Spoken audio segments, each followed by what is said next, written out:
France. Mauvaise nouvelle pour les Algériens qui prennent l'avion.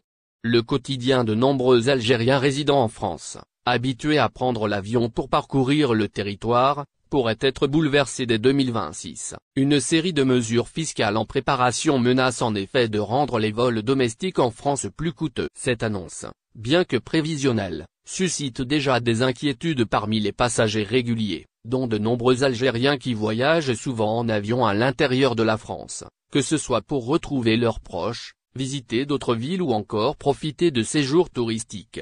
Pour ces Algériens, l'avion en France constitue une solution pratique et rapide, mais elle pourrait bientôt coûter bien plus cher. Selon les informations relayées par les Échos, le ministère de l'économie étudie dans le cadre du projet de loi de finances 2026 plusieurs pistes visant à accroître les recettes fiscales issues du transport aérien. Et les cibles sont clairement identifiées, les trajets aériens réalisés à l'intérieur des frontières françaises. Parmi les propositions les plus notables, figure celle d'une suppression de l'exonération de la taxe intérieure de consommation sur les produits énergétiques, communément appelée TICPE, appliquée jusqu'à présent au kérosène utilisé par les avions. Cette suppression permettrait à l'État de taxer le carburant des avions au même titre que celui des voitures, une mesure soutenue depuis longtemps par les écologistes. Pour les Algériens qui voyagent régulièrement en avion en France, cela représenterait un changement de taille, car cette fiscalité se répercuterait directement sur le prix des billets. Aujourd'hui encore, cette exonération s'appuie sur une convention internationale signée en 1944, empêchant toute suppression globale sans accord entre les 190 pays membres de l'Organisation de l'Aviation Civile Internationale. Toutefois, rien n'empêche un pays comme la France de l'abolir pour ses vols domestiques uniquement. Le gouvernement pourrait ainsi engranger environ 660 millions d'euros grâce à cette modification fiscale. Conséquence directe pour les voyageurs, dont de nombreux Algériens habitués à prendre l'avion en France, une augmentation moyenne estimée à 60 € pour un aller-retour sur le territoire national. Et ce n'est pas tout, une autre option envisagée consisterait à doubler la TVA actuellement appliquée au vol intérieur.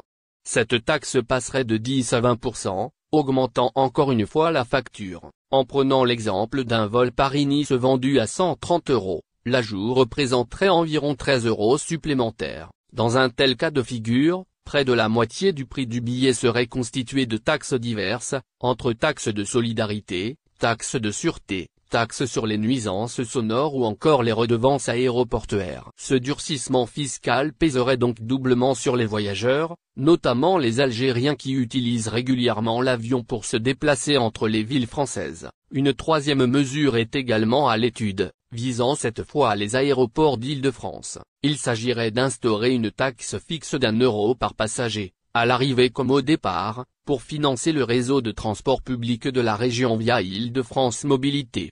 L'objectif est de générer 88 millions d'euros par an. Cela concernerait une majorité de voyageurs, les aéroports parisiens étant les hubs majeurs du pays. Pour de nombreux Algériens qui arrivent en France par Roissy ou Orly avant de continuer leur voyage vers d'autres villes françaises en avion, cette taxe représenterait une dépense de plus, aussi minime soit-elle. Au total, si ces trois propositions venaient à être intégrées au budget 2026, elles représenteraient un prélèvement supplémentaire d'environ 1 milliard d'euros pour le secteur aérien, partagé entre les compagnies et les passagers. Les Algériens qui prennent l'avion en France à des fins personnelles ou professionnelles devront donc s'attendre à une hausse généralisée du coût de leur déplacement. Pour un grand nombre de familles, ces voyages aériens sont essentiels pour maintenir les liens sociaux et familiaux sur le territoire, et toute augmentation du prix du billet pourrait en limiter la fréquence. Le secteur aérien s'alarme déjà. Thomas Join, président de l'Union des aéroports français, met en garde contre un déséquilibre fiscal. La France est déjà championne d'Europe de la fiscalité aérienne, affirme-t-il. D'après lui, le trafic intérieur en France reste fragile, encore loin des niveaux d'avant la pandémie de Covid-19. Il redoute qu'une telle politique fiscale décourage les voyageurs. Pendant que d'autres pays européens soutiennent leur attractivité touristique en allégeant la fiscalité sur les transports, la France semble emprunter le chemin inverse. Pour les Algériens qui prennent l'avion en France, que ce soit pour affaires, pour les vacances, ou simplement pour visiter leur famille installée dans différentes villes, Ces changements fiscaux pourraient avoir des conséquences concrètes et immédiates. Alors que les déplacements aériens entre Marseille, Lyon, Lille, Toulouse ou Bordeaux sont courants dans la communauté algérienne, cette hausse de prix pourrait devenir un frein majeur, une évolution que beaucoup suivront de près, car elle pourrait redéfinir les habitudes de mobilité au sein de l'Hexagone pour une large part de la population, y compris pour les Algériens qui dépendent de l'avion en France pour retraite en Algérie. La CNER annonce une nouveauté à Alger. La Caisse nationale des retraites, CNER, a franchi une nouvelle étape dans sa volonté d'améliorer les conditions d'accueil des citoyens en annonçant l'ouverture d'un centre d'accueil et d'orientation flambant neuf.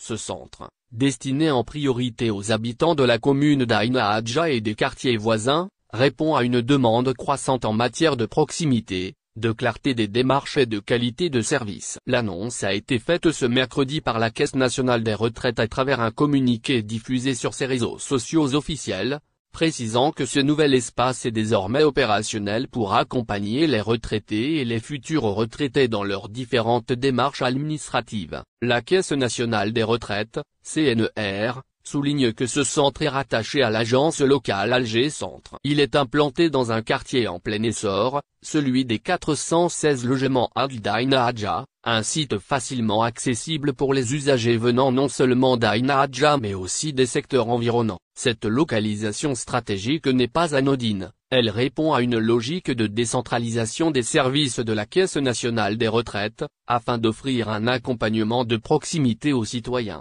Dans un cadre plus humain et structuré, le rôle de ce nouveau centre ne se limite pas à l'information de base. Il s'agit d'un véritable espace d'écoute, où les bénéficiaires peuvent non seulement poser des questions relatives à leur pension, mais aussi obtenir un suivi personnalisé concernant l'évolution de leur dossier. En concentrant les efforts sur l'accueil et l'orientation, la Caisse nationale des retraites entend améliorer la fluidité des échanges, réduire les temps d'attente et garantir un service public à la hauteur des attentes des usagers. Le centre ouvre ses portes au public du dimanche au jeudi, de 8h à 16h30. Ces horaires, qui couvrent la quasi-totalité de la journée, permettent à un grand nombre de citoyens d'y accéder, y compris ceux qui exercent une activité professionnelle ou qui ont des contraintes personnelles. À travers cette initiative, la Caisse nationale des retraites espère décongestionner les autres antennes souvent surchargées et assurer une meilleure répartition des flux de demandes. Il faut rappeler que la Caisse nationale des retraites, CNER, joue un rôle fondamental dans la gestion des pensions et des droits des retraités en Algérie. En multipliant les espaces dédiés, elle renforce sa capacité à répondre aux besoins d'une population toujours plus nombreuse, marquée par le vieillissement progressif et la complexification des démarches administratives.